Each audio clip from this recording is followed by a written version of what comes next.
Class 11th में chapter first start करते हैं। और जैसा कि जो भी स्टूडेंट्स ने साइंस स्ट्रीम सेलेक्ट की है और साइंस स्ट्रीम में पीसीएम सेलेक्ट किया है, तो आज उनके लिए एक स्पेशल वीडियो है मैथ सब्जेक्ट से रिलेटेड। चैप्टर फर्स्ट से स्टार्ट करेंगे और ये मैं बताना चाहूँगा कि मैं ना पूरी मेहनत करके 11th क्लास का पूरा हर एक चैप्टर का पूरा कोर्स अपलोड करता रहूँगा, तो आप लोग बढ़िया तरीके से बने रहेंगे हमारे साथ।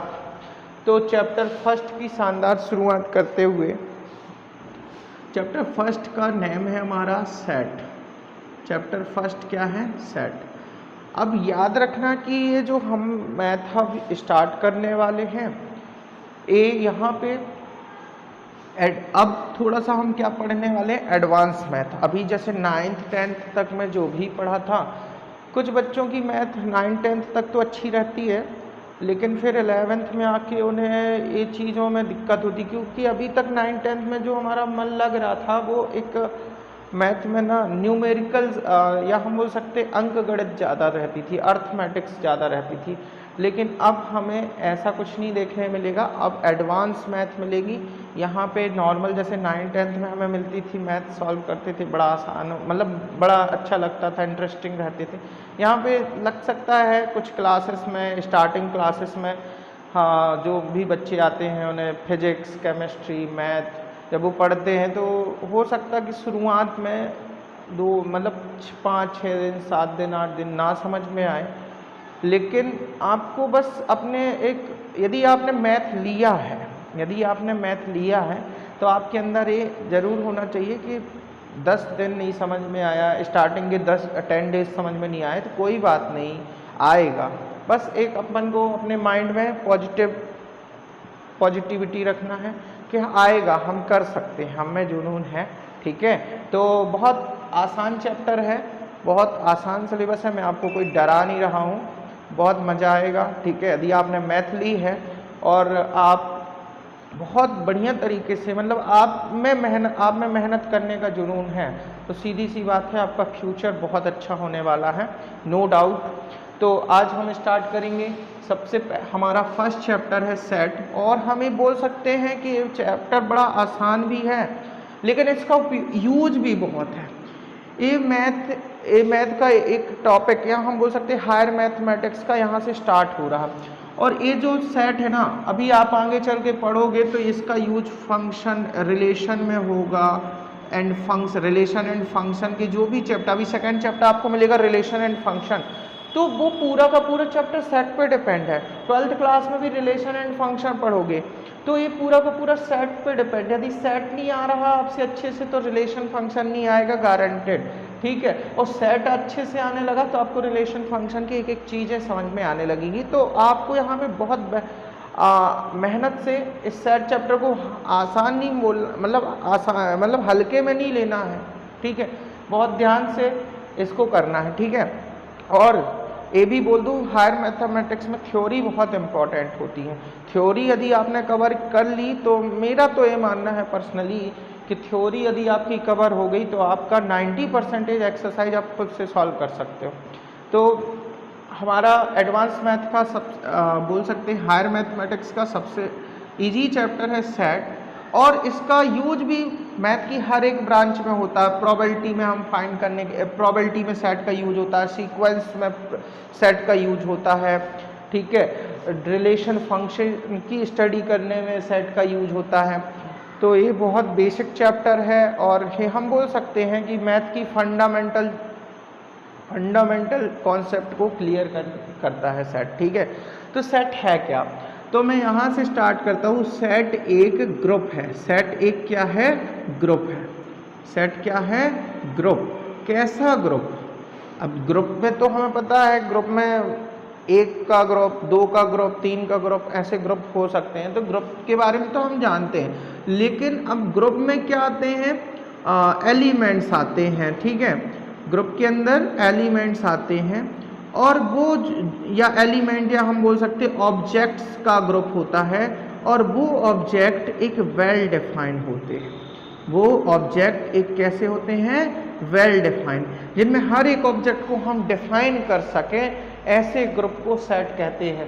Set is a group of well defined object. Set is a group of well defined object. Set क्या है, एक ऐसा ग्रुप है जो किसी वेल डिफाइंड ऑब्जेक्ट का कलेक्शन होता है, ठीक है, ग्रुप या कलेक्शन हम बोल सकते हैं।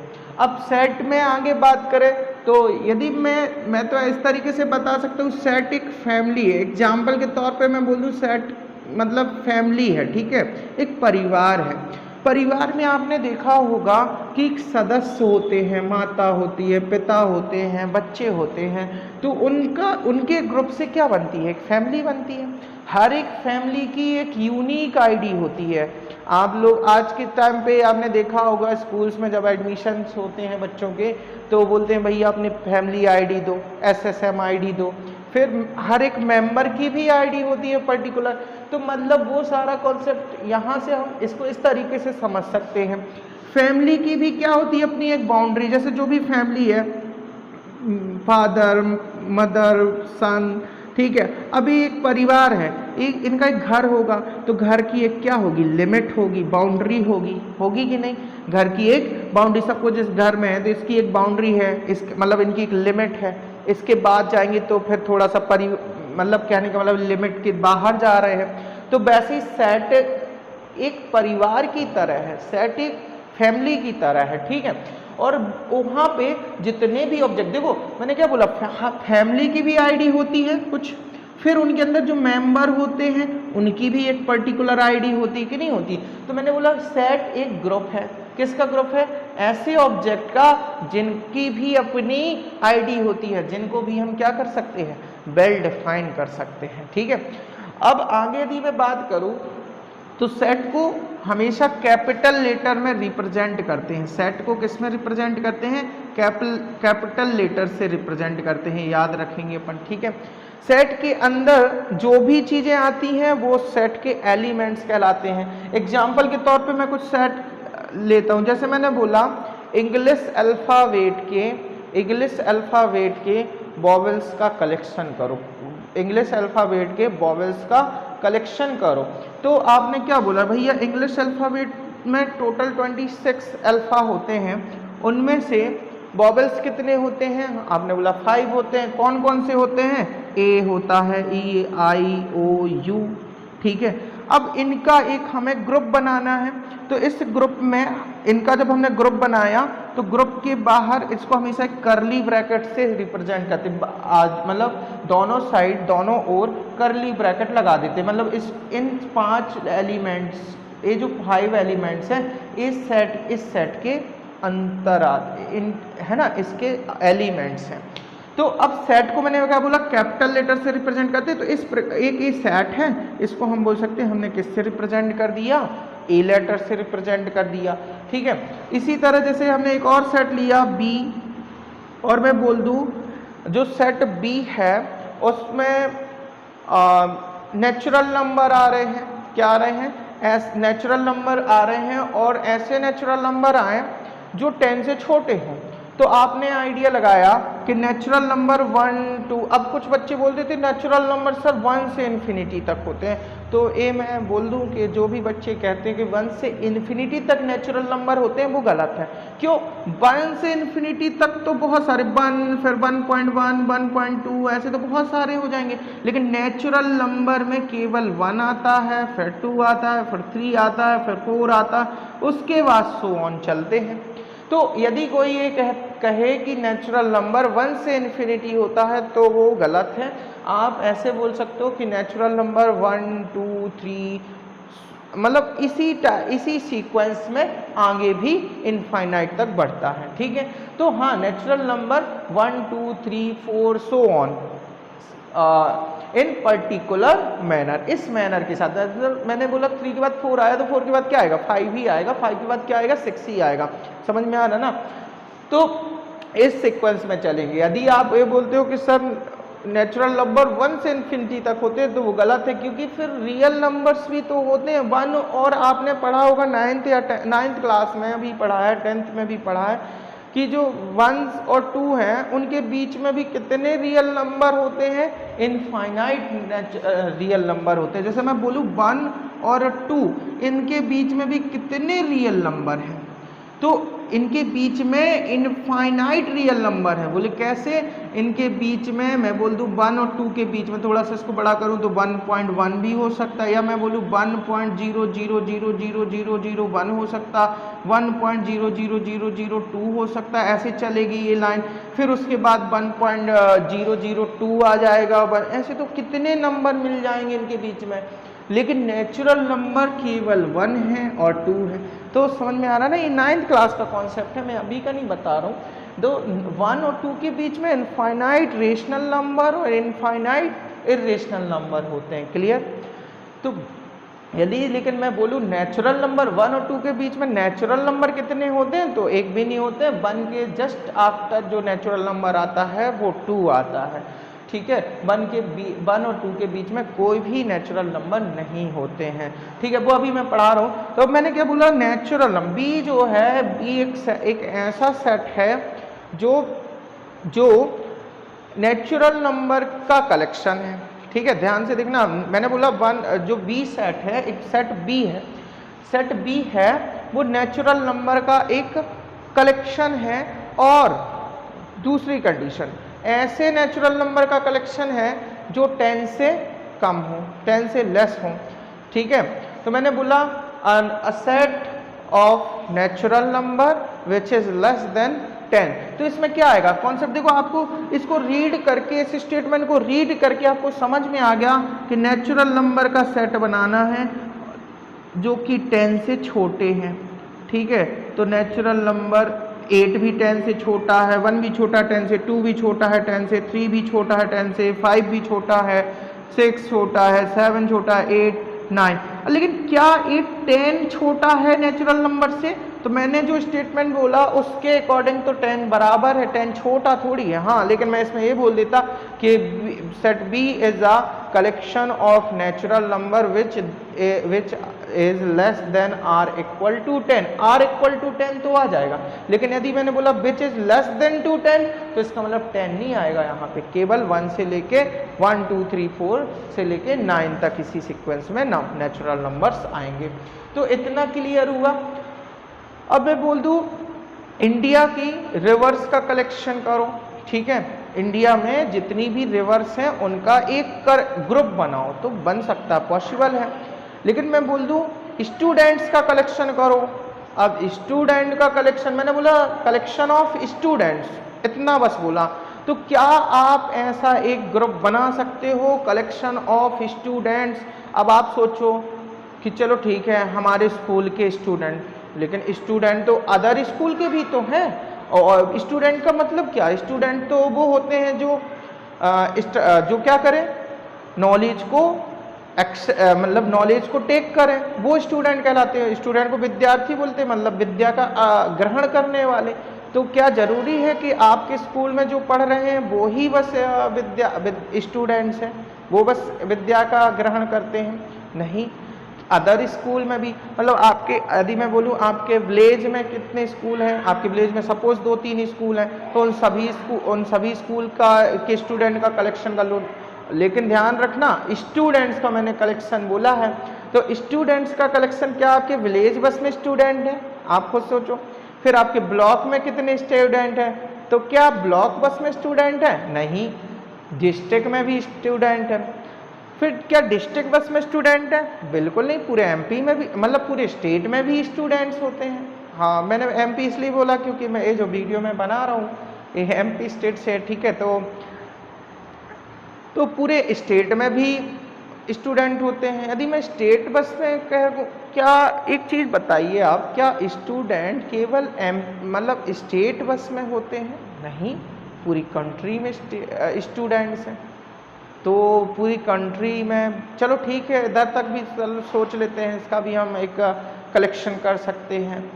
लेकिन मैं ये बोल दूँ पूरे वर्ल्ड के स्टूडेंट है ना, तो ये यहाँ पे हमें कोई पर्टिकुलर डिफाइन नहीं हो रहा कि मैंने बोला कलेक्शन ऑफ स्टूडेंट, ये कहाँ के स्टूडेंट हैं, किसी पर्टिकुलर डिस्ट्रिक्ट के स्टूडेंट है या किसी पर्टिकुलर विलेज के स्टूडेंट है या किसी पर्टिकुलर ब्लॉक के स्टूडेंट है या किसी पर्टिकुलर स्टेट के स्टूडेंट हैं, क्लियर ना, या किसी पर्टिकुलर कंट्री के स्टूडेंट है। तो यहाँ इस सेट को डिफाइन करना क्या है हमारे लिए कठिन है, या यहाँ पे जो ये जो ग्रुप है यहाँ पे वेल डिफाइंड ऑब्जेक्ट नहीं है।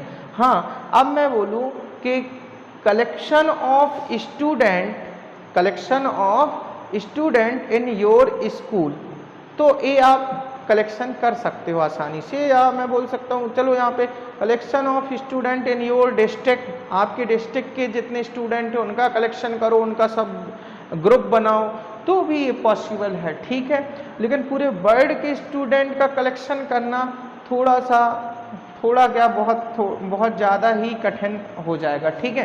तो यहाँ पे वेल डिफाइन नहीं है, मतलब हमें एक पर्टिकुलर प्लेसेस के बारे में नहीं पता किस एरिया के स्टूडेंट की बात कर रहा है, तो फिर हम बोल सकते हैं जो ग्रुप है ये वेल डिफाइन नहीं है। और जब वेल डिफाइन नहीं है तो फिर ये सेट नहीं है। हाँ, मैंने बोला कलेक्शन ऑफ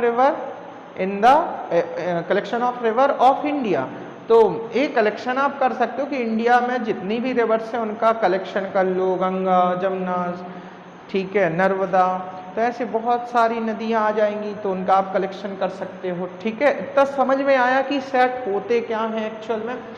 सेट क्या है? Group of well defined object. Set is a group of well defined object, ठीक है। अब इसके बाद हम ये बात करते हैं सेट का उपयोग यूज कहाँ होता है। सेट का यूज मैंने अभी स्टार्टिंग में भी बताया था, सेट का यूज रिलेशन एंड फंक्शन की स्टडी करने में बहुत इंपॉर्टेंट, सबसे ज़्यादा इंपॉर्टेंट रिलेशन एंड फंक्शन। और ये भी मैं बोल दूं कि भैया जो सेट है ना, सेट एक तो बेस है, जैसे हमसे काउंटिंग नहीं बनेगी तो हमसे ऐड सब्ट्रैक्शन नहीं बनेगी, हमें नंबर का नॉलेज नहीं रहेगा। वैसे ही हायर मैथमेटिक्स का, यदि आपने यहाँ मैथ ली है तो सेट एक ऐसा कॉन्सेप्ट है कि मतलब समझ लो कि हायर मैथमेटिक्स का एक काउंटिंग है। जैसे अपन स्टार्टिंग में बचपन में प्राइमरी क्लासेस में काउंटिंग सीख रहे थे ना, तो वैसे ही अब हायर मैथमेटिक्स एक थोड़ा सा 11th क्लास का लेवल अलग हो जाता है, और ये उसकी बिल्कुल स्टार्टिंग चैप्टर है, बिल्कुल स्टार्टिंग बेस चैप्टर है। और ये पूरी मैथमेटिक्स इस चैप्टर पे डिपेंड रहती है, ठीक है। क्योंकि सेट नहीं बनेगा तो रिलेशन एंड फंक्शन नहीं बनेगा, और रिलेशन एंड फंक्शन तो अब हम ये बोल सकते कि ऐसी कोई मैथ में ब्रांच नहीं है जहाँ पे फंक्शन का यूज ना हो रहा हो, तो इसलिए इसको बहुत ध्यान से देखेंगे। सेट क्या है? Group of well defined object. Set को किससे रिप्रेजेंट करते हैं? तो इंग्लिश अल्फ़ाबेट के कैपिटल लेटर से रिप्रेजेंट करते हैं, ठीक है। सेट के अंदर हम ऐसे एलिमेंट्स या ऐसे ऑब्जेक्ट का ग्रुप बनाते हैं जिनकी एक पर्टिकुलर अपनी यूनिक आईडी होगी, ठीक है, जिनको हम किसी ना किसी आईडी के थ्रू जानते होंगे, ठीक है। तो उन्हें बोलते हैं वेल डिफाइंड ऑब्जेक्ट का कलेक्शन। ये वेल डिफाइंड ऑब्जेक्ट हुए, जैसे हमें पता है इंग्लिश अल्फ़ाबेट में मैंने बोला वॉवेल्स, तो वॉवेल्स आपको पता है ए होता है, ई होता है, आई होता है, ओ ही होता है, यू होता है। क्या मैं बोल दूँ बी भी वॉवेल्स होता? नहीं, बी नहीं आएगा, क्योंकि हमें जनरली इंग्लिश में छोटी क्लासेस से जानते चले आ रहे हैं कि वॉवेल्स क्या होते हैं, कौन से, तो इनकी एक पर्टिकुलर खूबी है। अल्फ़ा तो है और साथ साथ में ये क्या है, उस अल्फ़ाबेट में वॉवेल्स हैं, ठीक है। तो वॉवेल्स 5 होते हैं, तो 5 वॉवेल्स का हमने एक ग्रुप बनाया, और ग्रुप जब बनाएंगे तो उसमें हम दोनों साइड करली ब्रैकेट लगा देंगे, तो ये कहलाने लगेगा सेट। ये क्या कहलाएगा? सेट कहलाएगा। और उसको हमने बोला हर एक सेट का एक कुछ आईडी बोल देते हैं कि जैसे किसी फैमिली को किसी आईडी के नाम से, किसी आईडी से हम जानते हैं, तो वैसे ही इस पूरे फैमिली को हम ए आईडी से जानते हैं, ए नेम से जानते हैं। इस फैमिली को हम बी नेम से जानते हैं। इसके अंदर क्या क्या आ रहे हैं तो वो उसकी कंडीशन पे डिपेंड करेगा, क्लियर। अब आगे बात करते हैं एलिमेंट ऑफ सेट। इसके बाद हम बात करते हैं element of set. Element of set, element of set क्या, किसी सेट, जैसे अब सेट तो समझ में आ गया, सेट को कैपिटल लेटर से रिप्रेजेंट करते हैं और मैंने बोला एक कर्ली ब्रैकेट लगा दिया, ठीक है। फिर मैंने इसके अंदर बोला 2 4 6 8 आ रहा है, ठीक है। तो ये जो 2 4 6 8 है ये क्या है, तो मैं बोलूँगा 2 is a element, 2 is a element of set ए।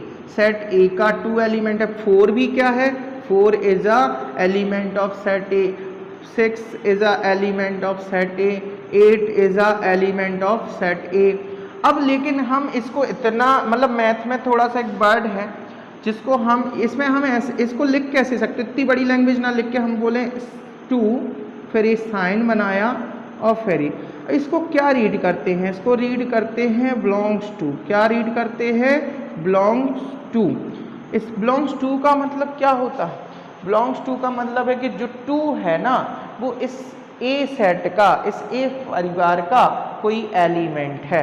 क्या है, 2 is belongs to the set A का मीन्स होगा कि 2 सेट ए का एक एलिमेंट है। एलिमेंट का मतलब होता है सदस्य, और मैंने स्टार्टिंग में भी बोला कि सेट मतलब आप ये बोलो कि फैमिली। तो ए परिवार का एक सदस्य है, कौन, 2। 4 क्या है, 4 भी ए परिवार का सदस्य है, तो हम इसको 4 को भी ऐसे लिख सकते हैं, 4 is belongs to set A, 6 is belongs to set A, 8 is belongs to set A. Clear. तो एलिमेंट के बारे में समझ में आया कि एलिमेंट होते क्या हैं।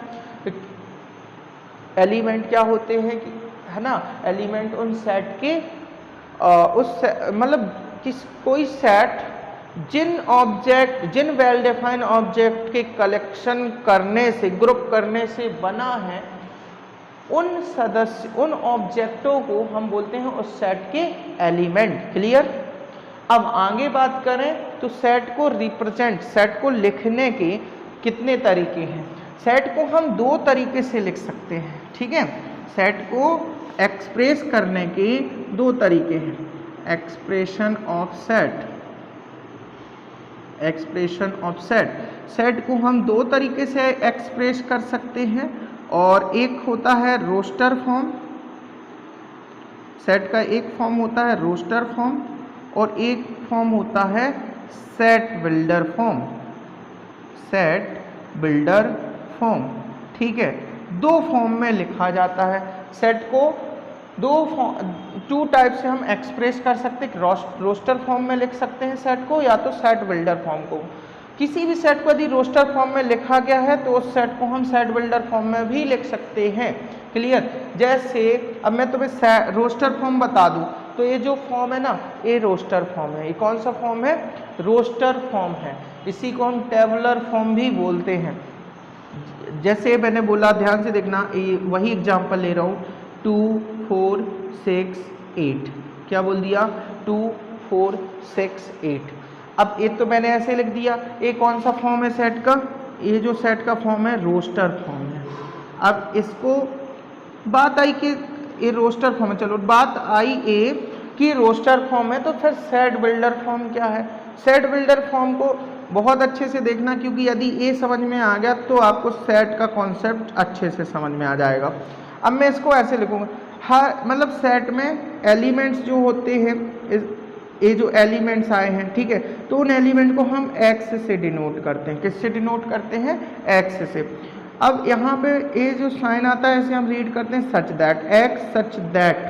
सच दैट का मतलब होता है इस प्रकार है कि मतलब ए के अंदर कोई एलिमेंट एक्स है, ए के अंदर कोई एलिमेंट एक्स है, और वो एलिमेंट इस तरीके से है। अब देखो उसको मैं बोल दूं कि x is multiple of 2, multiple of 2, and दूसरी कंडीशन भी लगा दूं, and x less than or equal to 8। इसको क्या रीड करते हैं, याद रखना, जब ये लेस देन और एक ग्रेटर देन का साइन बने तो ये तो ओनली लेस देन या ग्रेटर देन रीड करेंगे, लेकिन जब इस तरीके से साइन नीचे लग जाता है तो इसे लेस देन आर इक्वल या ग्रेटर देन आर इक्वल। इसका मतलब जो x है ना वो 8 से छोटा है या 8 के बराबर भी है। तो आप देखो x से जब मल्टीपल ऑफ 2, तो 2 के मल्टीपल क्या होते हैं, 2 4 6 8 10 12 14, ऐसे तो सो ऑन चलेंगे। बट उसने दूसरी मतलब यदि मैं इतनी कंडीशन बस पढ़ता तो इसका मतलब तो इसमें क्या आ जाते 2 4 6 8 ऐसे सो ऑन चलते रहते। लेकिन जब दूसरी कंडीशन भी रीड की तो उसने कहा कि भाई x जो है वो 8 के इक्वल और 8 से छोटा, मतलब 2 के ऐसे मल्टीपल हैं, x 2 का ऐसा मल्टीपल है जो 8 से छोटा या 8 के बराबर है। तो मतलब इसमें एक लिमिट हो गई कि 8 तक ही जा पाएगा। ठीक है, जैसे अब मैं तुम्हें रोस्टर क्या बोल सकता हूँ, सेट बिल्डर फॉर्म में लिख के मतलब स्टेटमेंट दे रहा हूँ और उसको आपको रोस्टर फॉर्म में करना है। तो कैसे कर सकते हैं, जैसे मैं बोलूँ एक सेट है बी सेट, और अब मैं इसको सेट बिल्डर फॉर्म में लिख रहा हूँ x such that x set B is equal to x such that x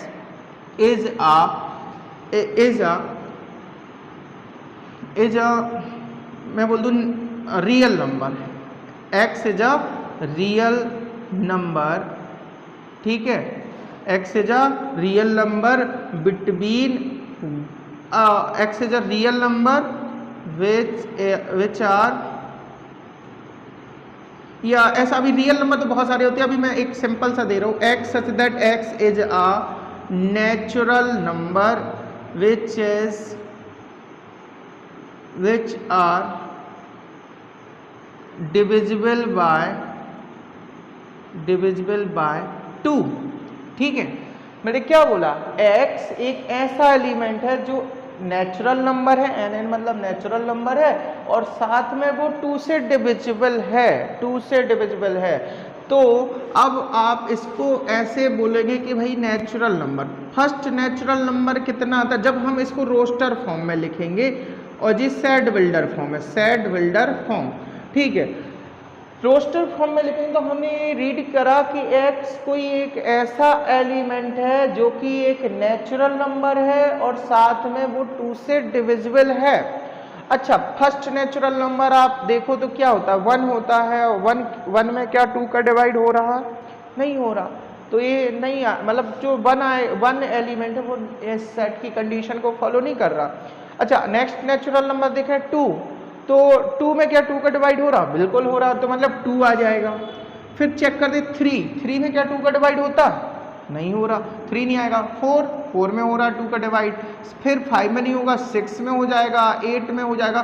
but इसने क्या लिमिट दी है आपको कि एक कहाँ तक है, नहीं दी। तो इसमें फिर ऐसे तो 2 4 6 8 10 12 सो ऑन चलते रहेंगे, समझ में आया।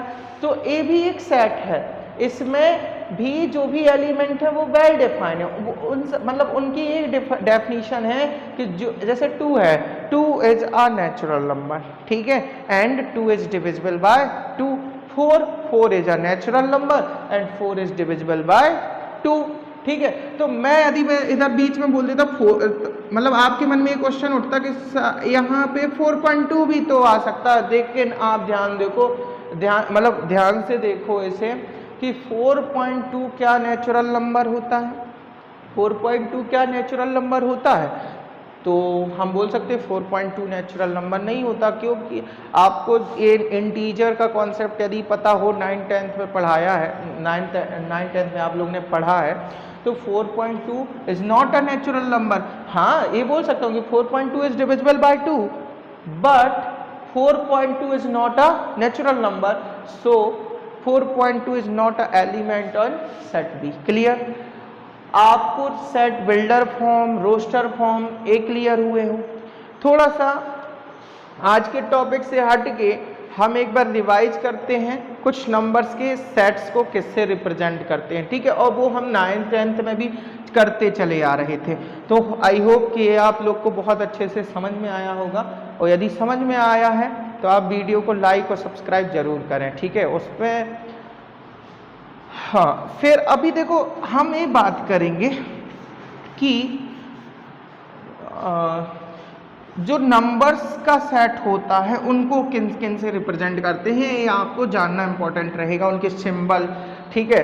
तो सबसे पहले जैसे हम नंबर सिस्टम में बात करें, नंबर सिस्टम में किस में बात करें, नंबर सिस्टम में, तो नंबर सिस्टम में 2 ही टाइप के नंबर होते हैं, एक तो रियल नंबर होता है, एक क्या होता है, रियल नंबर, और दूसरा इमेजिनरी नंबर, ठीक है।